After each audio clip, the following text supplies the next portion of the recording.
Jai Hind everyone. On behalf of Kesri Subharti Institute of Pharmacy, I, Dr. Swati, extend my heartfelt welcome to each one of you to this vibrant celebration of 64th National Pharmacy Week, a tribute to the noble profession dedicated to health, science, and service to the humanity. Today, we gather to honor the commitment, innovation, and excellence of pharmacists, the backbone of healthcare system.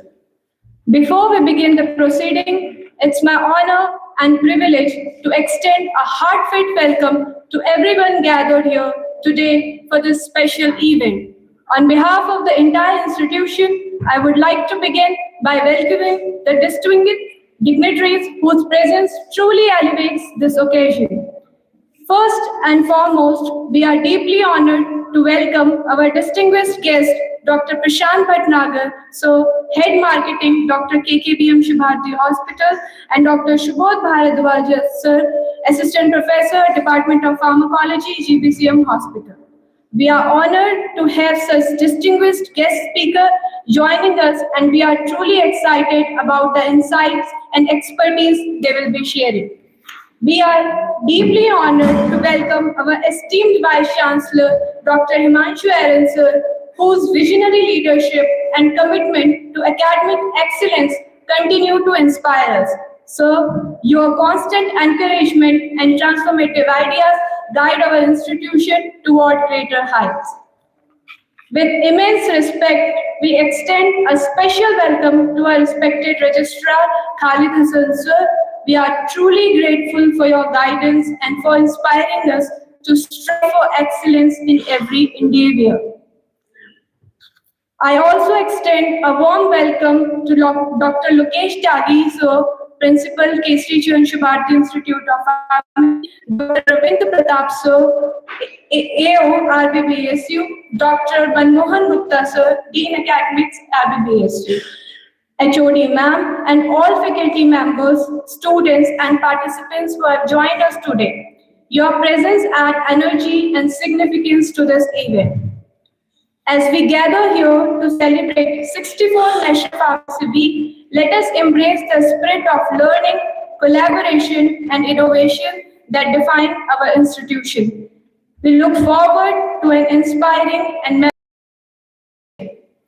once again, a heartfelt welcome to one and all. To begin this auspicious event, we will commence with the traditional lamp lighting ceremony signifying knowledge, enlightenment, and hope. I kindly request all the dignitaries and faculty members to come forward for the lamp lighting.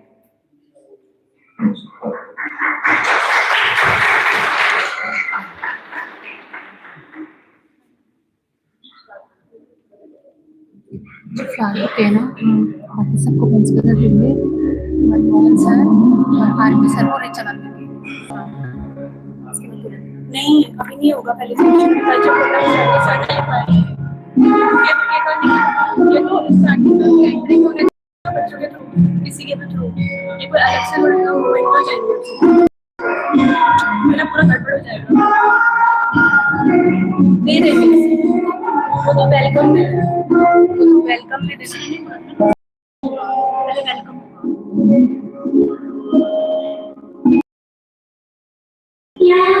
सबको होता है कि वो एक बार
respected dignitaries.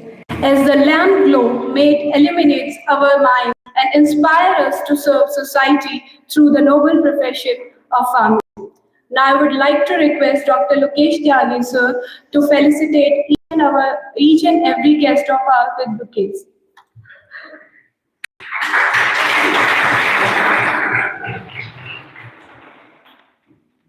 Firstly,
thank you, sir. As we move forward in today's program, it's time to welcome a performance that resonates with the warmth and brightness of this auspicious moment. Music has the power to uplift souls, spread joy, and connect us beyond words. And what better way to begin?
दिल मेरा तू मुझको मिल जाए, क्या पता क्या है ये सिलसिला।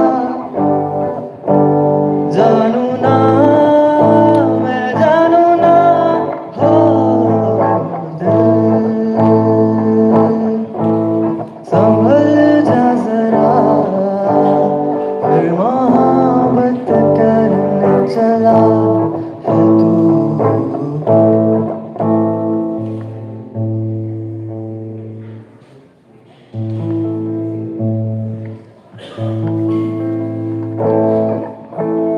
तेरी गलियां गलियां तेरी गलियां मुझको भावे, गलियां तेरी गलियां, तेरी गलियां गलियां तेरी गलियां मुझको भावे, गलियां तेरी गलियां।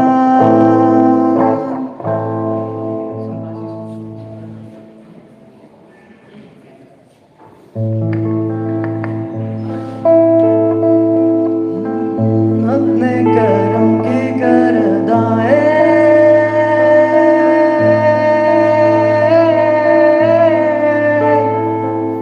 यारा यारा यारा,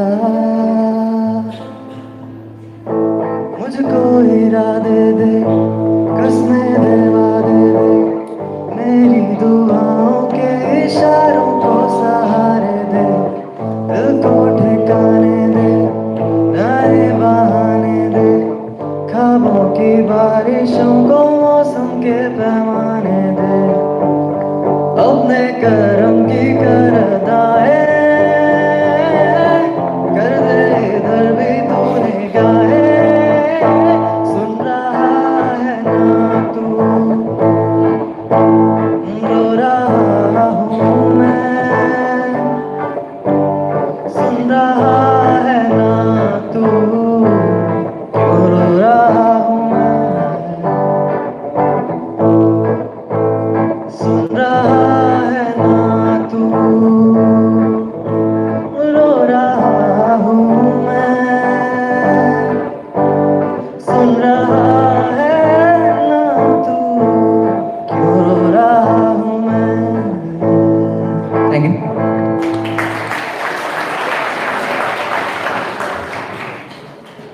Thank you, Mayank and Ashish. Now I'd like to welcome our first distinguished guest speaker, Dr. Prashant Kumar Bhatnagar, sir, Associate Professor, Department of Community Medicine, GBCM, and Head Marketing Member, Governing Body, Dr. KKBM Subharti Hospital, who has graced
So 55% are working in the community pharmacies, 20% in hospitals, 10% in industries, and 5% each in research, academics, and regulations.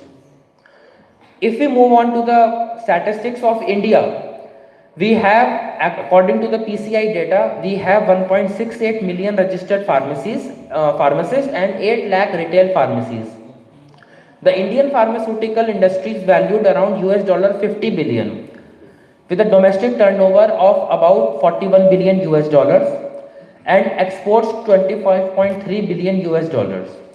India is the largest generic medicine provider by volume globally, sharing a 20% global share. And after the COVID era, India has become top vaccine manufacturer, and 60% of the global vaccine output is contributed by India. So, why the pharmacists matter? They are the most accessible healthcare professionals. As we have seen, they have the density of about zero point 0.6 per thousand population. They can very well support the universal health coverage of the United Nations, and they can support the sustainable development goals. We will move on to sustainable development goals in the next slide. And after COVID, we have seen in many parts of the world that the involvement of a pharmacist in direct patient care has surged from 30% in 2000 to over 75% in 2022. So these are the sustainable development goals. Most of you will be knowing that these are the goals that are given by the United Nations, and we have to achieve these goals by 2030. The goal 3, as you can see here, is good health and well-being, and it is related to health. And these goals 3 has certain targets. So what pharmacists can do for in these targets, the target 3C, increase health financing and support health workforce in developing countries. This can be done by the role of pharmacist. For example, if we see the last year's theme of Pharmacy Week about Think Health and Think Pharmacy, that was aptly defining this, because if we see the global estimates, we will face a shortfall of 10 million healthcare workers by 2030. So we will be having difficulty in achieving the Sustainable Development Goal target 3C. So pharmacists can bridge this gap and can fill this vacuum. And a lot is being done also in different part of the world. For example, if we talk about France, the 50% of the France COVID vaccines by December 2022 was administered by pharmacists. If we talk of Portugal, 12.1 million COVID tests were performed in Portuguese pharmacies between November 2020 to April 2022. Now at least 56 countries have pharmacy-based vaccination service, and that resulted in this year's themes that pharmacists are the advocates of vaccination. We will move on to that theme in a bit later. Also, if we talk of USA, 90% of the people live in USA where there 5 miles radius there is a community pharmacy. Also, in many rural areas, pharmacists are the only professional trained healthcare provider that is available. So, the strong economic evidence support the investment in pharmacist services. Also, if we talk of the target 3.8 of Sustainable Development Goals to achieve universal health coverage, pharmacists, universal health coverage, students, universal health coverage means that the United Nations says that there should be some basic essential healthcare services that should be available universally to every person in this world, irrespective in which country he is from, irrespective of the gender, irrespective of the race, everything. So to achieve the universal health coverage, we can involve pharmacists in that, because as you can see, there are many services that pharmacists can offer. They can supply medicine and give advice. They can do the simple screening tests like measuring of the blood pressure, blood glucose, cholesterol. They can prescribe simple medications. They can test and treat as per the established protocol. They can help in tobacco and smoking cessation. They can very appropriately manage and follow up the patients of chronic conditions, for example, asthma, diabetes. They can also play a role in IEC activities of disease prevention and health promotion, and also they can play a role in reproductive health. So, let us move on to some of the roles of pharmacists that are there in the healthcare. I will cite the examples of our hospital. So, if we hospital, Dr. KKBM Subharti Hospital. First is yes, drug dispensing. As most of the students will be knowing, we have the setup of different pharmacies. We have a Sushrut pharmacy in our hospital, that is a 24/7 IPD pharmacy that deals with emergency cases also and also surgical cases. Then we have a separate OPD pharmacy by the name of Charak pharmacy that deals with OPD cases. Then we have a Nagarjun pharmacy, that is a cashless pharmacy that deals with TPA, Ayushman and panel patients. So we have divided the workforce. We have given specific roles to avoid mixing of various objectives, and the role of pharmacist is very important to categorize, to shelf the medicines, to make it proper. For example, as you can see, as per NABH guidelines also, they have to be stocked up as per the guidelines. The sound alike and look alike medications should be separate, pediatric syrup should be stocked separate, and the emergency medication stock, high risk medicine stock, that should be separate. So that is also an important role of pharmacist. Then we again have a hospital pharmacy that deals with the cash patients and fulfill the demands of the wards. So we have divided the pharmacies. The role of pharmacist in each of the pharmacy is different. So the pharmacist should ensure that the right drug is being given to the right patient in right dosage, in right quantity, for the right duration, and it should be of the right quality, not expired. So primary healthcare accessibility, medication management and safety, pharmaceutical research and development, there are a lot of things that pharmacists can do. Also in cost reduction, because United Nations is also of the opinion that for universal health coverage, the out of pocket expenditure, OOPE, the concept we call, should not be catastrophic. So for the cost reduction, the pharmacist can be a key player. For example, they can ensure the correct prescriptions and cost effective alternatives. They can reduce the emergency room visits where the pharmacist can treat and manage the minor illnesses. They can also prevent adverse drug reactions so that the emergency visits can be minimized, and they can ensure compliance and treatment adherence. That is most important in chronic condition. So the condition of the patient doesn't worsen up and landing up in emergency, and the catastrophic healthcare expenditure can be minimized.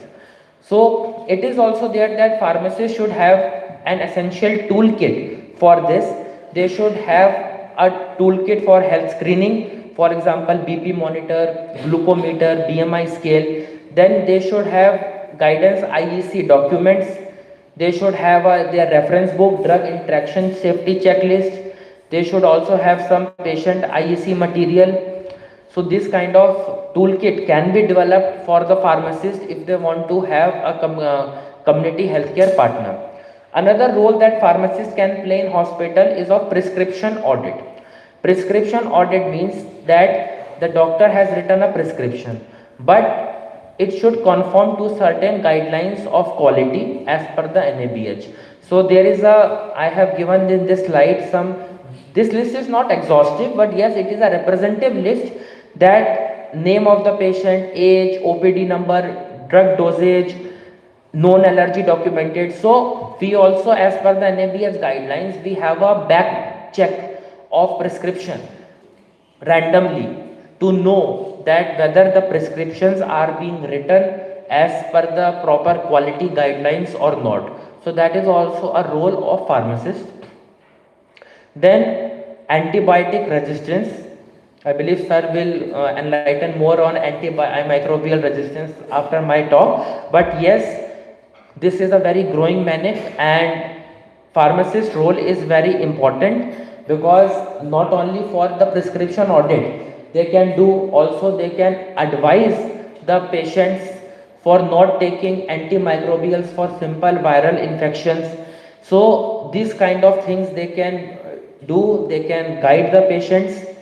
And also, if we talk of the antimicrobial resistance team that have the team, so pharmacists also have as a key player member in these teams. If we talk of the antimicrobial stewardship program also, there also you can see in this slide that infection disease pharmacist is important for the antimicrobial resistance, to prevent the antimicrobial resistance. Also, pharmacists play an important role in developing the antibiotic policy of the hospital. Each hospital should have a proper antibiotic policy based on the local culture reports and local epidemiological and serological reports. And each hospital has a different antimicrobial policy based upon the flora that is found there. So that you can also see pharmacist is an important member of the team that develops the antimicrobial policy. Previously I was talking about National Accreditation Board for Hospitals. So there also for the quality team, pharmacists play a very important role. As you can see in this chart, there are many professionals, for example, physicians, board of directors, stakeholders. Here also we can see there is pharmacist can be there for this. Similarly, for example, we have a QCI in USA. We have Agency for Healthcare Research and Quality. There is the Comprehensive Unit-Based Safety Program, CUSP we call. There also the pharmacist forms the member of the team of AHRQ. Now, another role that pharmacists play in the hospital is Pharmacovigilance Program of India. We also have this center in our hospital also that reports the adverse drug reactions. A proper form for suspected ADR is to be filled. It has to be contacted various wards daily. They should fill the form. Then the form should be mailed to the PVPI in the IPC in Ghaziabad. So we have a proper pharmacovigilance cell in our hospital. Another important role is narcotic drugs and psychotropic substance usage in hospital as per the NDPS Act. This is very important. In operation theatres and in ICUs, many drugs such as fentanyl is used for the management of patients. Anesthetic medications are used and that are governed by the law. So it should be very important that order should be properly written in sheet. Then the prescription should be filled in triplicate. Pharmacist to deliver the drug properly with proper entry in the data. Continuous monitoring have to be done. Documentation is very important, and even if the ampule is returned or ampule empty is returned, and if the drug is there, then it should be discarded in presence of two witnesses. A proper narcotics register is there, so that filling of the register, proper record, that also is done by the pharmacist in our hospital. And also if there is accidental breakage of narcotic injections, so there is also proper flow how that can be managed. So we have a separate pharmacy in OT for this. That should be as per the guidelines, should be in double lock and key system, and proper record should be maintained. CCTV should be there. Apart from this, yes, pharmacists can be on top management positions in healthcare industry. There are many pharmacists that are heading, even in our Subharti also, our AO sir, our APD sir, so they are in the top management positions in the healthcare industry. So we have to give the message to the society that pharmacists are more than just reading out the prescription of a doctor. They can be medication experts, they can health checkups and screening, preventive care and immunization, they can handle minor ailments, and they can promote health literacy. So that was according to the last year's themes of National Pharmacy Week. So this year, as you all know, the theme is pharmacists as advocates for vaccination. So vaccination is the greatest public health intervention. But yes, a lot of vaccine hesitancy and misinformation is there. There are many communities, localities where still people are not willing to get their children vaccinated. So pharmacists can play a role because they can be a first point of contact for the health advice. They are highly trusted in the community.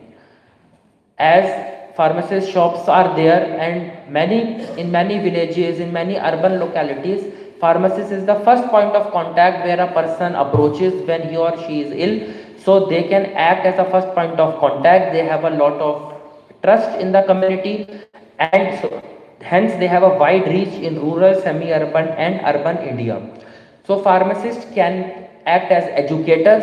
They can educate how vaccines work. They can address myths and misconceptions. They can promote accurate information through counseling and media. They can act as counselors, address fears and hesitancy. They can explain side effects and safety.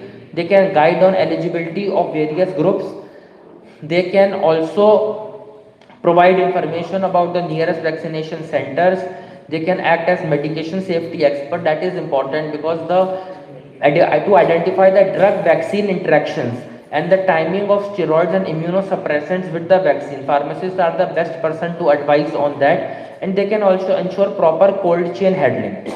So pharmacist role in the vaccination, it can be expanded, but yes, for this role that is important that the pharmacy council should properly liaison with the government of India, so that in the national program the pharmacist role can be inculcated. That is very important. So key public messages and conclusions is that vaccines protect families and communities, and pharmacists can be consulted for vaccination needs. Vaccination is safer than suffering from diseases. Message should be given that completion of vaccination schedule is important. Pharmacists can act as educators, counselors and public health guardians. Their advocacy improves vaccination coverage, and a well-informed pharmacist ensure a well-protected society. Thank you.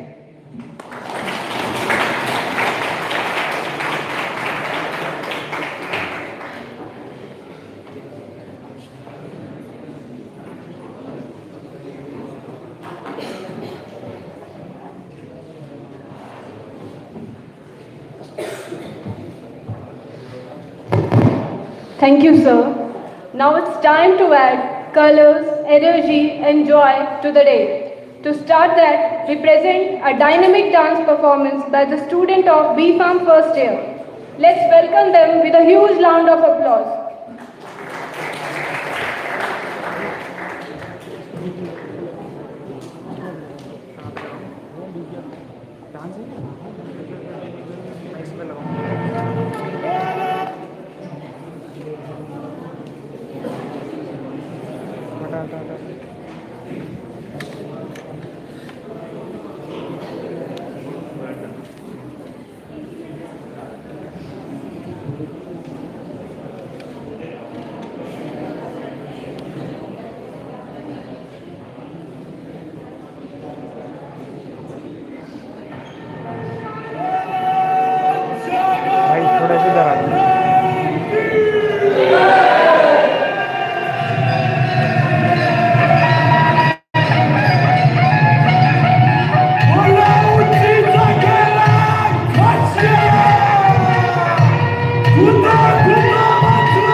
Shot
ओ सुषम मेरी जानी है आसे आशिक तेरे लो ओ सुषम मेरी जानी है हमें आशिक तेरे लो ओ तेरा नाम जप दे ओ मेरा नाम जप दे यारी राती सांझ सवेरे लो ओ सुषम मेरी जानी है आसे आशिक तेरे लो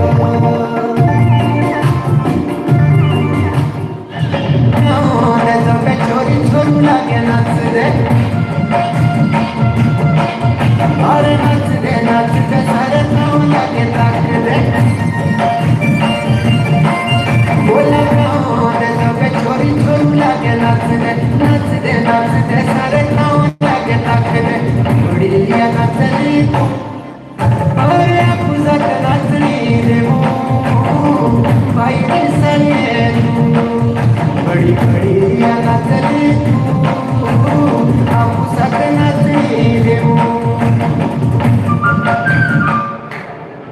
वो पीछे वाले आ गया आज लगी लगी मनी के तुझे क्या गिरेगा रे किसे जाने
बाबा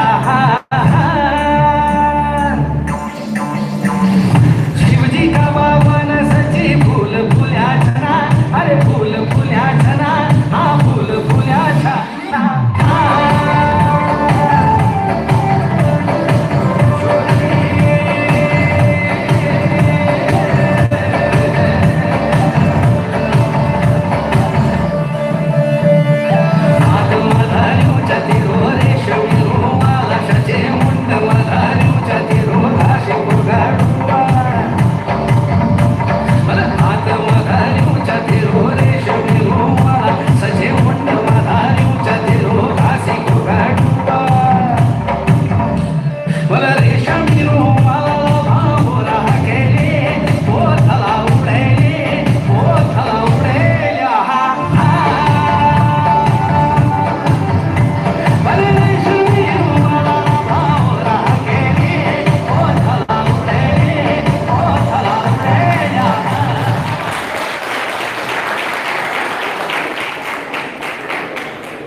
What an energetic performance. Thank you, performance.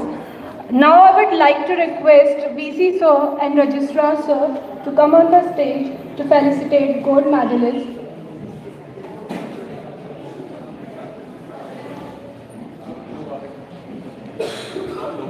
And Dr. Lokesh Daddy sir.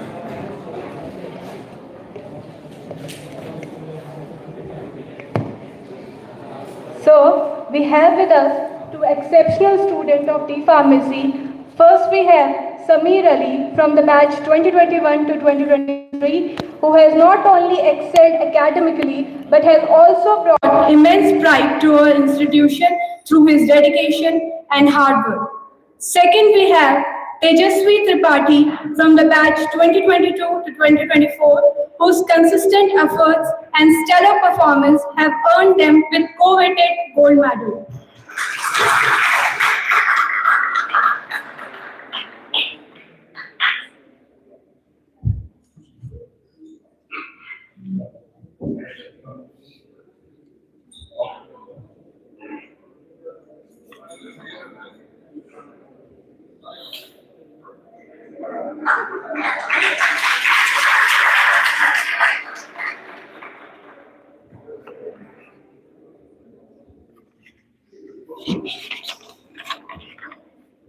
Thank you, sir. Today is just not a day of performances, it is a day of recognition, appreciation, and encouragement. This moment is dedicated to celebrating excellence. Now it's my privilege to invite our distinguished guests, Dr. Prashant Bhatnagar, sir, Dr. Lokesh Tyagi, sir, and Dr. Ravindra Pratap, sir, to provide medals to our competitors.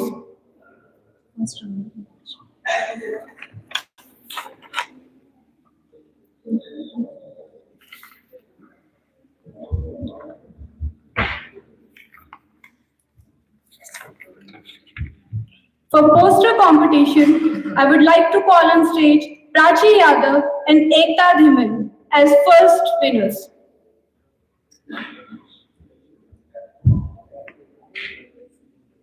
Please give a huge round of applause for them.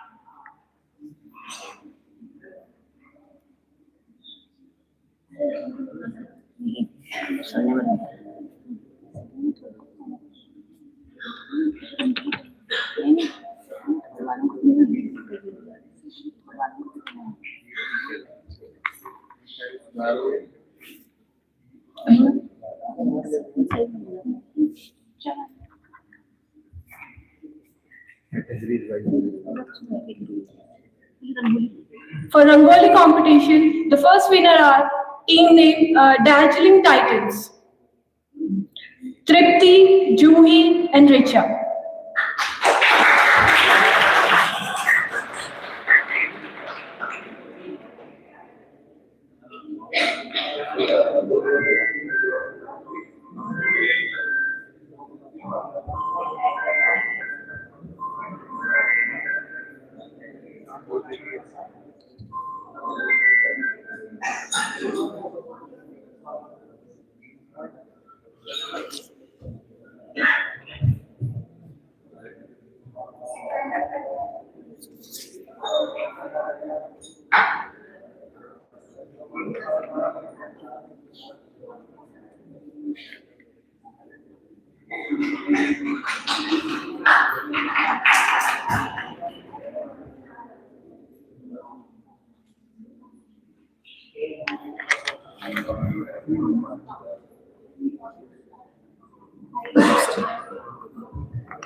Thank you, sir.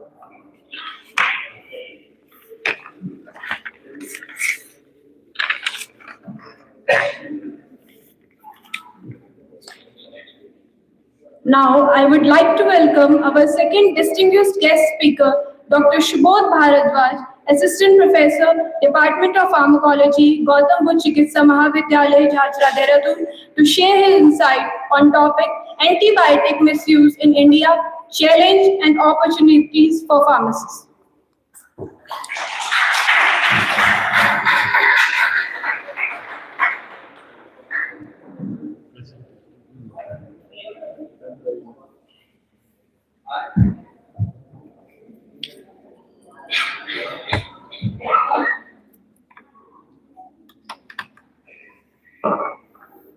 Paramedical वाली ये वाली pharmacist वाली antibiotic ये वाली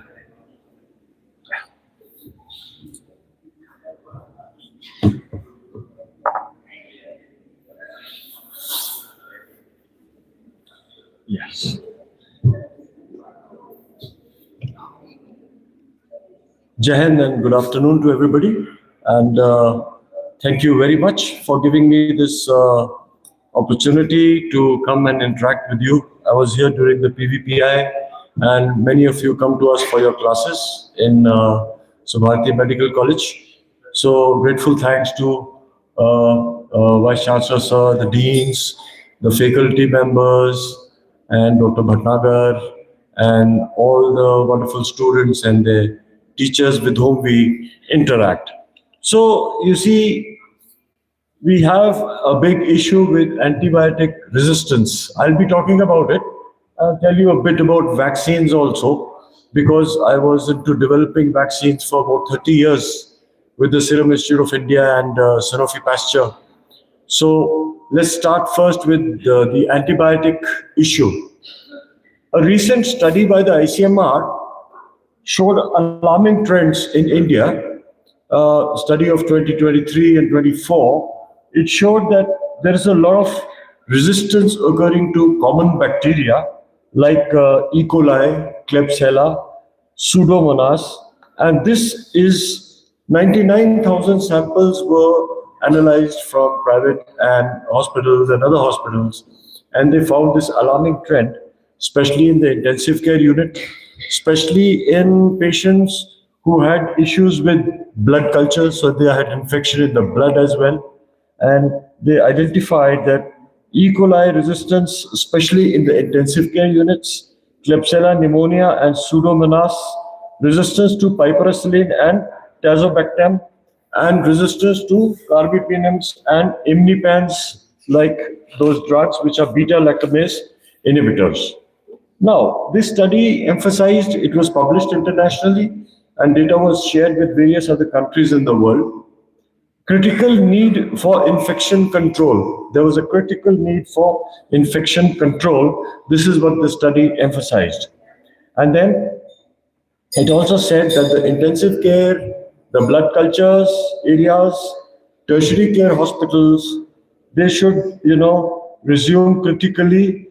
They should reserve the critically important antibiotics for most severe cases only, especially related to the bloodborne infections.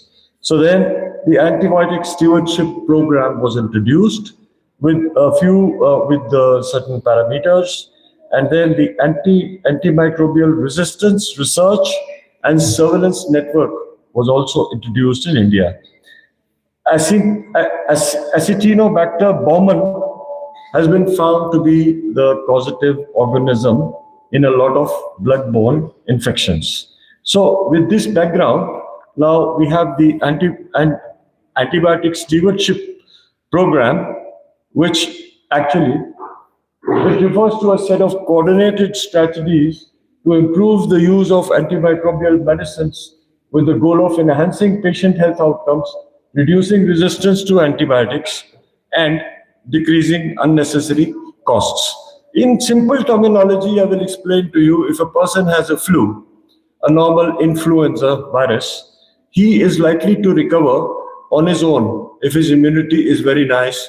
But if you land up suddenly at the doctor and you demand that, I have to go somewhere tomorrow, my fever should come down today only, the doctor will give you an injection, he'll give you an antibiotic. So that is what we call misuse of antibiotics and polypharmacy.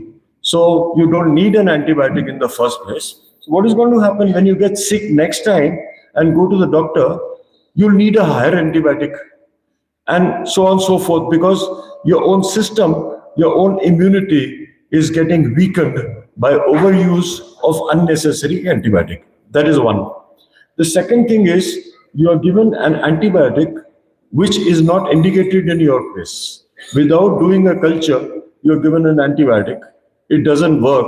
You don't become all right. And so you didn't need that antibiotic. You required some other antibiotic. So as Dr. Bhatnagar had emphasized, he had spoken about the right dose to the right patient.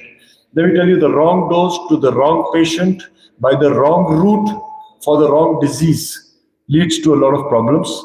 It leads to adverse drug reactions, and then it leads to antibiotic resistance, which we are facing today. Even the poor people who come, you give them amoxicillin or ampicillin or gentamicin, it doesn't work. because the private practitioner has also already given them the highest possible antibiotic, that is amoxicillin clavulanate combination. So, these antibiotics and the magic bullet effect. So basically, the antibiotics act on the disease cells and they spare the normal cells which are left untouched. Penicillin was one of the greatest discoveries of the world, and the Nobel Prize in Physiology went to Sir Alexander Fleming, Ernest Chain, and Sir Howard Florey in 1945. So they came out with penicillin, which was a life-saving antibiotic. Otherwise, you can take it for granted people were dying, right? It is a wonder drug, relatively inexpensive, indicated for subacute bacterial endocarditis, indicated for meningitis, indicated for many diseases, still used, but it is not effective against gram-negative bacteria. It is unstable to acidic conditions. It can give severe anaphylactic reactions, which are very severe. You're sitting in your clinic and you give a penicillin injection. The patient is sitting on the stool. Within seconds, he will fall down with a massive anaphylactic reaction. And then you have to give antihistamines, you have to give corticosteroids, you have to give oxygen to save the patient. So you should give the drugs for the disease for which they are indicated, right? So thanks to penicillin, the soldiers came home during the World War as well. Penicillin cured syphilis, gonorrhea, STD, for which there was no treatment available at that point of time. Now, what really causes bacterial resistance? We take the antibiotic miracle for granted. Drug resistance is an inevitable consequence of antibiotics. The drug wipes out the susceptible organized infection, but leaves the resistant organisms behind. The survivors multiply, and in time, when they grow more in number by multiplying, even the strongest antibiotic will not work on them, and that is called as drug resistance. You have drug resistance in tuberculosis, you have drug resistance in most of the diseases and acute and chronic infections which are being treated. Superbugs are strains of bacteria that have changed or mutated after coming into contact with an antibiotic. These are resistant to antibiotics. Antibiotics can't kill the bacteria or stop them from multiplying.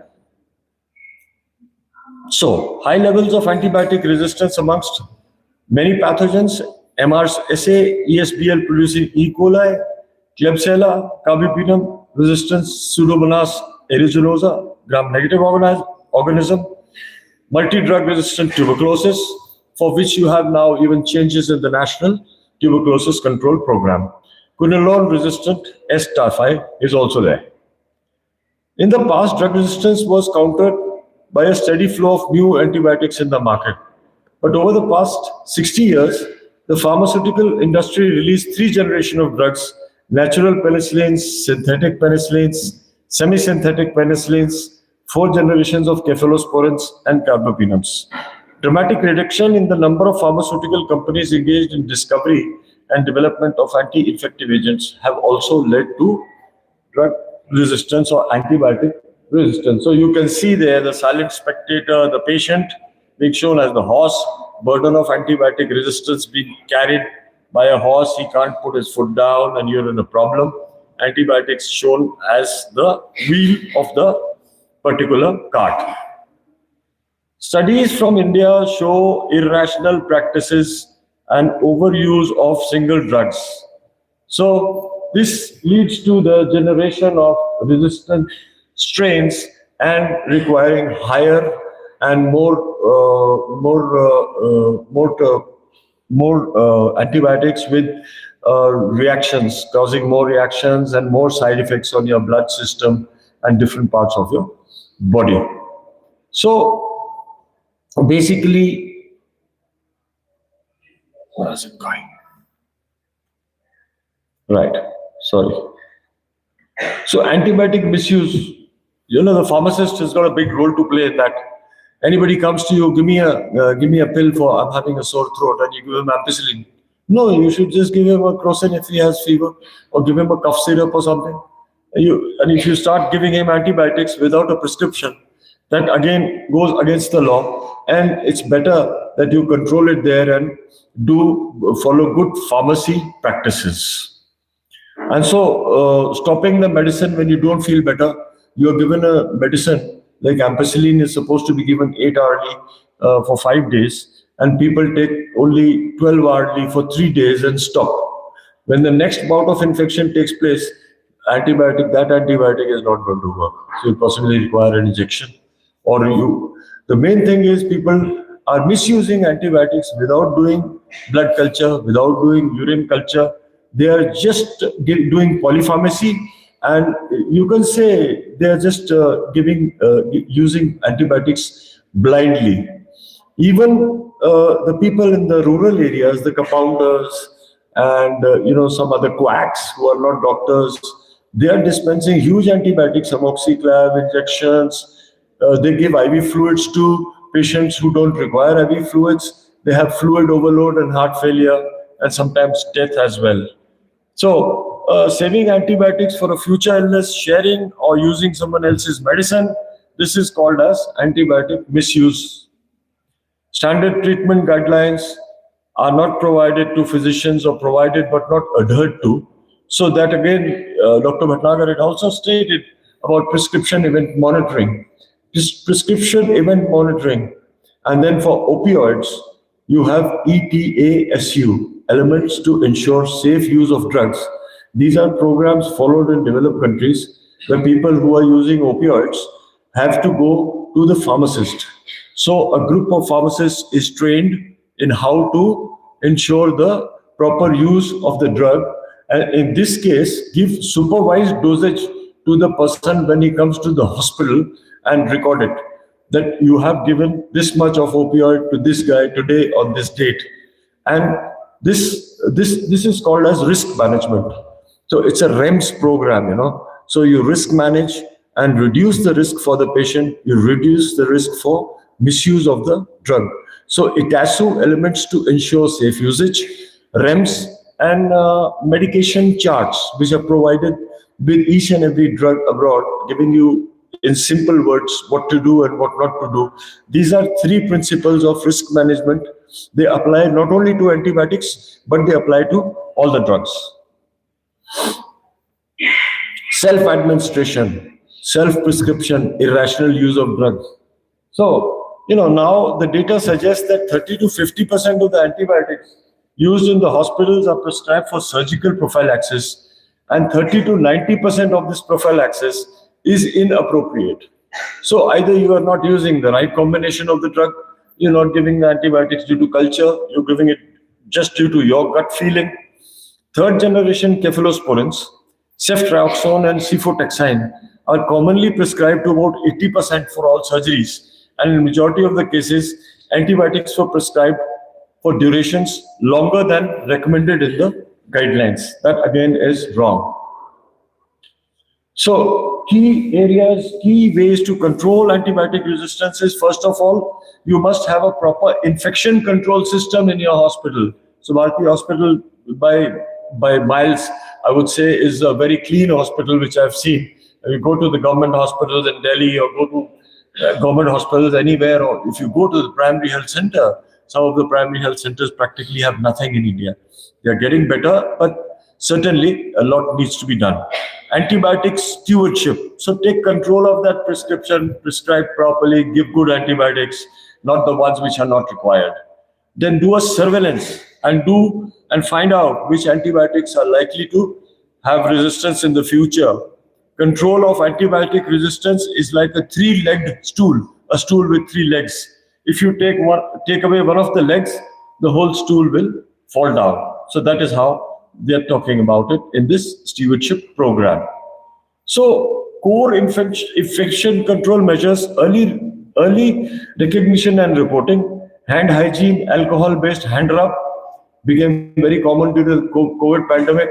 All these alcohol-based hand rubs, they were going, the prices were going very high and they were not available. Use of personal protective equipment, that was the N95 mask, And let me tell you that even the doctors who were working not only in India but also abroad, when the N95 masks were not fitting them properly or leaking, that's how the doctors started suffering from COVID, because they have a patient on a respirator and the cardiologist or the pulmonologist coming there. My son works as a cardiologist in the US. He got COVID 4 times. But since they were young people, they overcame the infection and they did not use antibiotics. They just isolated themselves for 5 to 7 days, they, their children, everyone. And then later on, after 3 months, they took the vaccine, right? Use of infection control procedures, especially when a lot of doctors get pin pricks, they get needle pricks, they get pricks from the blades of the scalpel when they are operating in the operation theater. They get hepatitis B, they get hepatitis C, they get HIV. So you ought to have auto-disposable syringes and disposed of properly, not thrown anywhere and children playing with it and getting pricked and getting diseases. So cleaning and disinfection of environment and its equipment is very, very important. Hand washing is very important. 80% of the disease spreads by your hands. So during the COVID pandemic, people were even washing the vegetables with potassium permanganate, and all kinds of things were happening. But now, since that pandemic is over, fortunately in India, you should still continue to clean your surfaces in the bathroom, in the kitchen, and the rest of your house or in your hospital. That will go a long way in preventing infection. So stewardship is an ethic that embodies responsible planning and management of resources. Inappropriate and overuse of antimicrobials contributes to the emergence of resistant bacteria and causes patient harm. Patients with antimicrobial resistant infections are more likely to experience ineffective treatment, recurrent infection, delayed recovery, or even death. For normal people, it is no big deal. You have a good immunity, your body will fight out the infection. People who have hypertension, people who have diabetes, people who have transplants, people who have kidney disease, who have comorbidities, right? For them, even a minor infection, you always tell a diabetic, keep your feet cleaner than your face. Because you get a problem in your foot and you get gangrene in your foot, then there's no other way except to amputate your leg or your foot. So these antibiotic stewardship programs have been shown to decrease inappropriate antimicrobial usage, improve patient outcomes, reduce adverse consequences of antimicrobial use like resistance, toxicity, and also reduce the costs. Along with infection prevention and control, hand hygiene, surveillance, antimicrobial stewardship is considered a key strategy in local and national programs to prevent the emergence of antimicrobial resistance and decrease preventable healthcare associated infection. So you got to monitor the resistance trends, and this requires a deep research-based program, and then see the antibiogram, overall profile of antimicrobial susceptibility, and then only then you prescribe the antibiotics properly. Provide clinicians prescribing antimicrobials access to current endorsed therapeutic guidelines on antimicrobial usage, use of formularies, and giving the right dose in the right time to the right patient for the right disease. So you need control antibiotic resistance. Clinicians, pharmacologists, microbiologists, this particular picture looks like a dahi handi picture, but it just shows the various actors involved in the multidisciplinary approach for controlling antibiotic resistance. And antibiotics are precious resource. We need to preserve this resource by working together, combating antimicrobial resistance. No action today and no cure tomorrow, right? So I've finished this part of the presentation. I'll just speak 5 minutes on vaccines. I was in the vaccine industry for 30 years, developed more than 20 vaccines, licensed them in India, and I also have a regulatory affairs certification from the US. Now, during the COVID pandemic, about 14 billion doses of the various 5 COVID vaccines were used throughout the world. Now, these prevented, on paper, it is said that they prevented more than 20-25 million deaths. It's been said now. At one point of time, there were 4 lakh cases of COVID taking place in India in one day. And the same story was seen abroad in the US, China, India, Brazil. These were having the maximum COVID people. Now, the COVID vaccine was just supposed to prevent your hospitalization. It was at no point said it will prevent death. But when you don't go to the hospital, you have a better chance of recovery. So today we are alive because of the Covishield, which Serum Institute provided, or the Covaxin, which Bharat Biotech provided. Vaccination is one of the most, it is the cheapest, and it is the best. It is the best public health intervention in the world. I spent 30 years developing vaccines and working on them. I was like you when I joined the vaccine industry. I didn't know anything about it. You know a bit about pharmacy and you know a little more about it. But today, if you ask me to speak on any vaccine, well, I can do impromptu lectures for a long time. So vaccines are very, very important. Your theme is on vaccines. And the biggest factor causing reactions in vaccines is improper preparation of the vaccine and improper administration of the vaccine. These are called as programmatic errors by the WHO. The vaccines are fine, not given properly, staff not trained properly. So in this particular National Pharmacy Week, I will just like to conclude by saying that the role of the pharmacist is primary, and you all have a duty towards the nation and towards the health and towards your institution, which is Subharti. Thank you very much.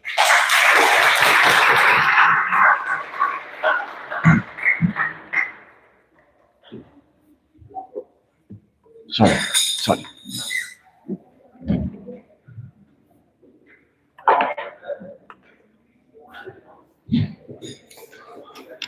Thank you, sir. Now, it's my privilege to warmly welcome our esteemed Vice Chancellor, sir, to address the gathering and share a few words of wisdom with us.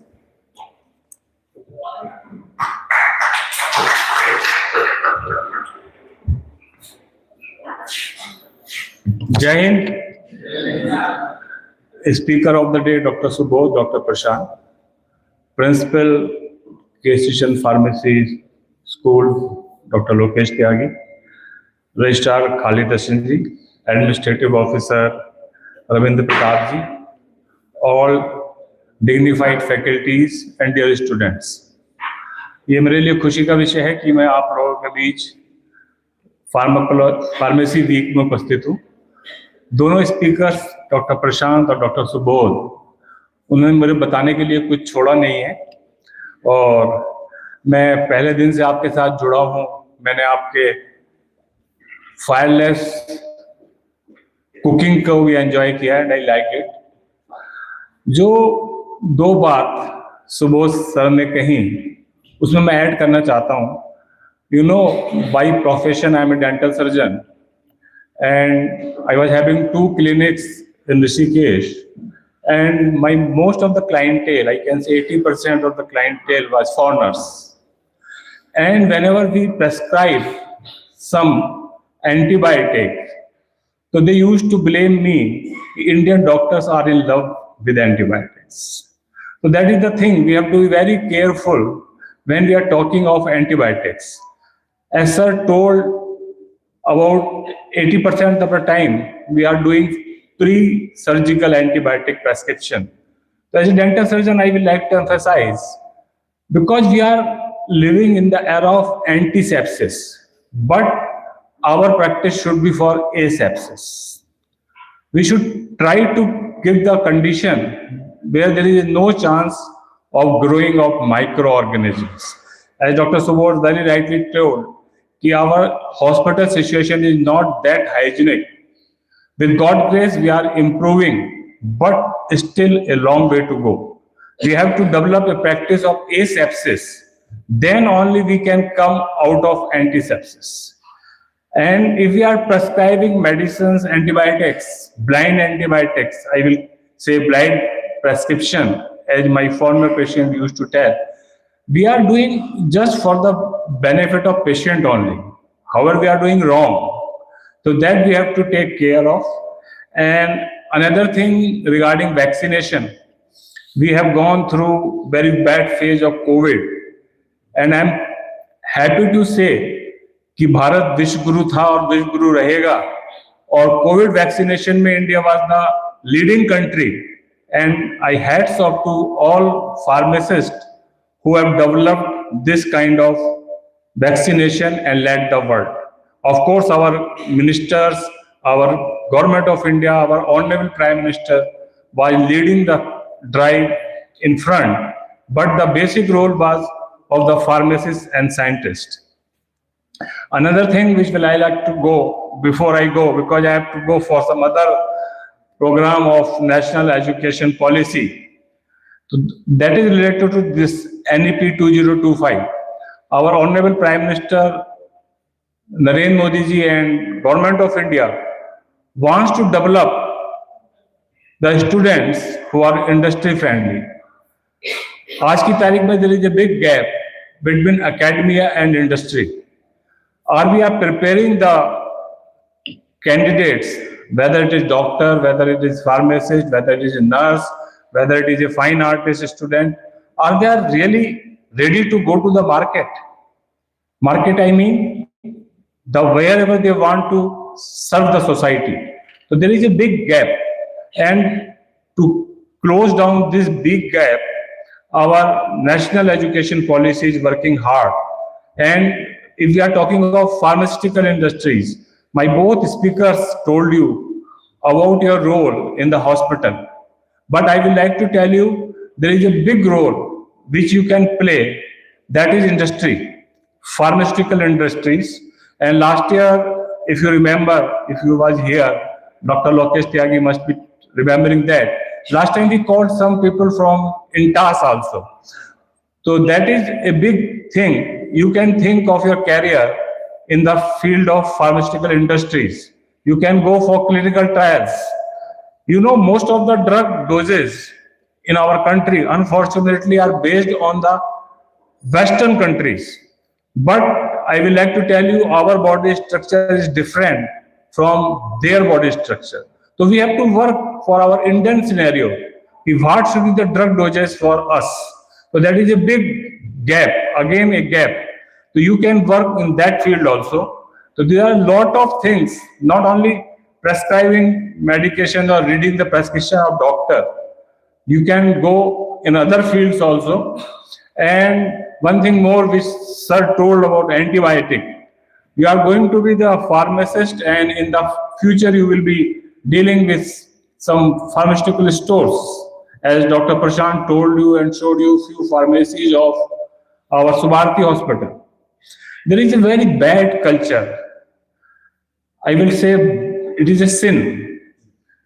When we are suffering some cold, some fever, instead of going to doctor, we are going to pharmacy, and our pharmacist friend is giving medicine us without any prescription.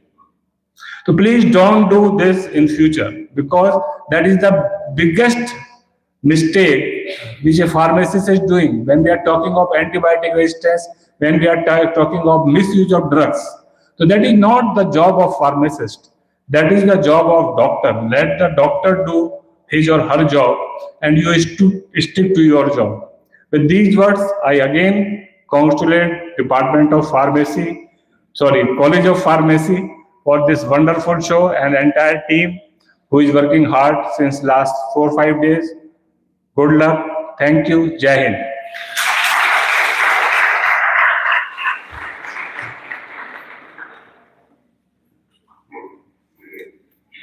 Thank you, sir. So I would request you to kindly spare a few more minutes of your valuable time on stage to honor our honorable guests, both of our distinguished guests. Please, sir. I would also like to request both of our distinguished guests to come on stage. I would also like to call Dr. Lokesh Tyagi, sir, AO, sir, to Registrar Sir to come on the stage.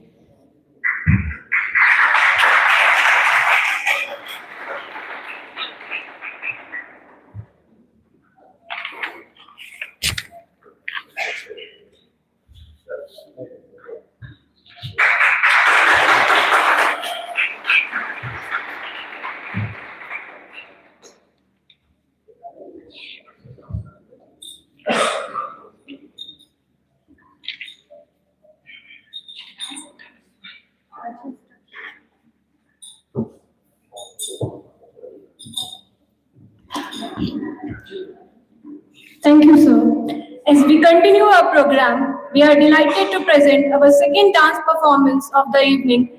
Please give a huge round of applause to our performers, student of B.Pharm second year.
अरे पारे नाम पहला की धुनी सोरे नाम संन्यास धुनी तो ऊंचा कबीला शो बोली ओली हाली हा नाडियों की मरुड़ी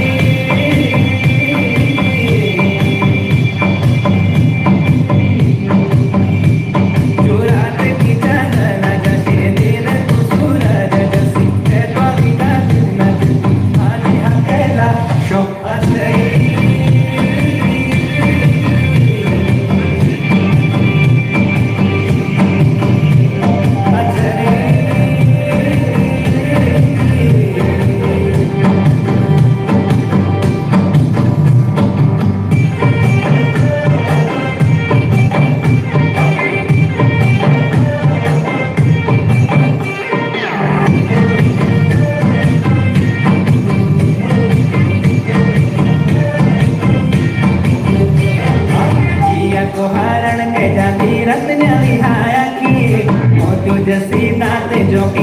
बिगड़ेली सुन पाटी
Thank you, students. Now I would like to call Dr. Lokesh Tyagi sir, Dr. Prashant Bhatnagar sir, HOD ma'am to come on the stage to felicitate our students for Best Art of Face competition. And the winners are Anushka and Kamini.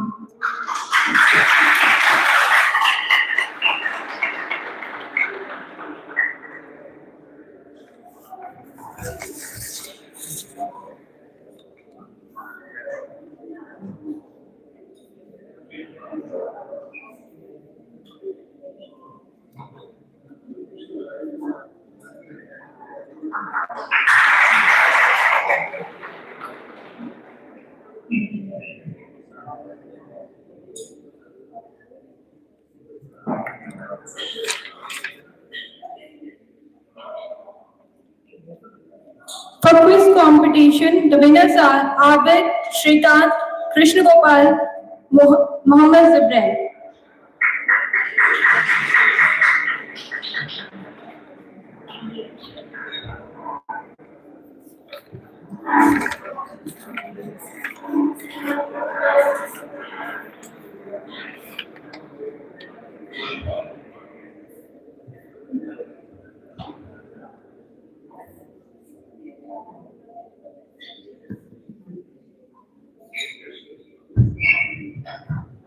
मेरा नहीं था, मेरी जगह पे रिश्ता था काम से। देख लो आप क्या करना है, मैं तो जा रहा हूँ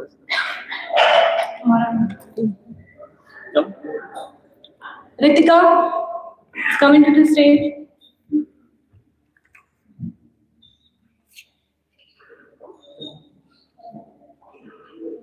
For volleyball competition, the winner are Abid, Nafees, Mayank, Anshul, Sohail, Sushant.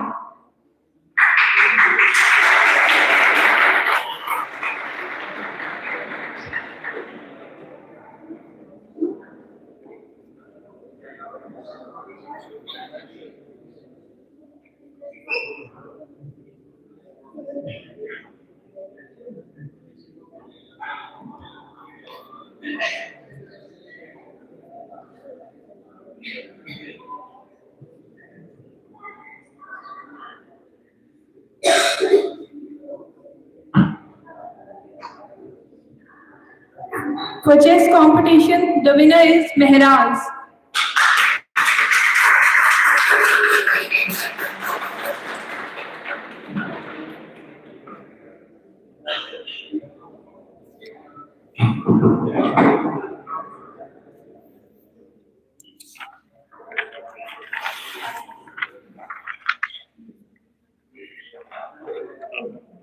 For badminton, the winners are Atul Khatri and Yash Khatri.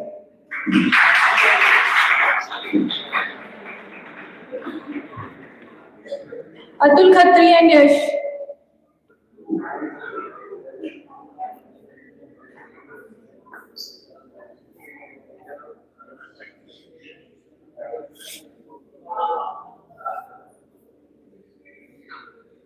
Please give a huge round of applause for him.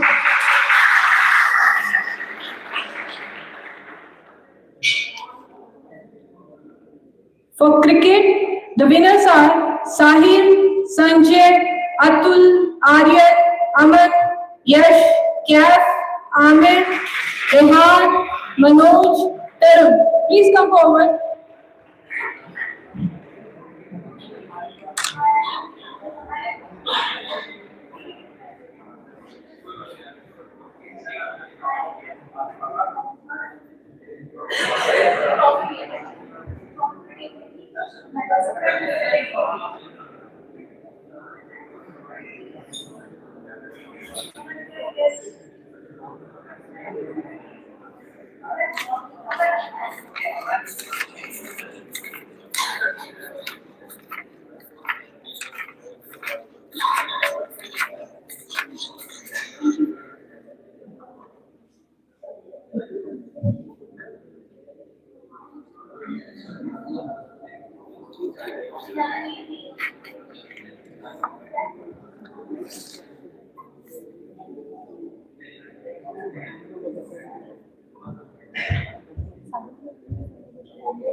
ठीक है sir, remaining ना?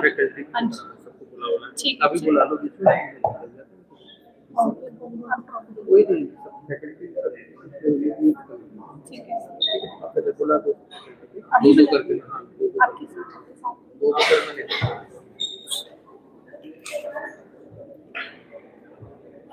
For Carom competition, I would like to request Ashodi ma'am and Ajay sir to come forward.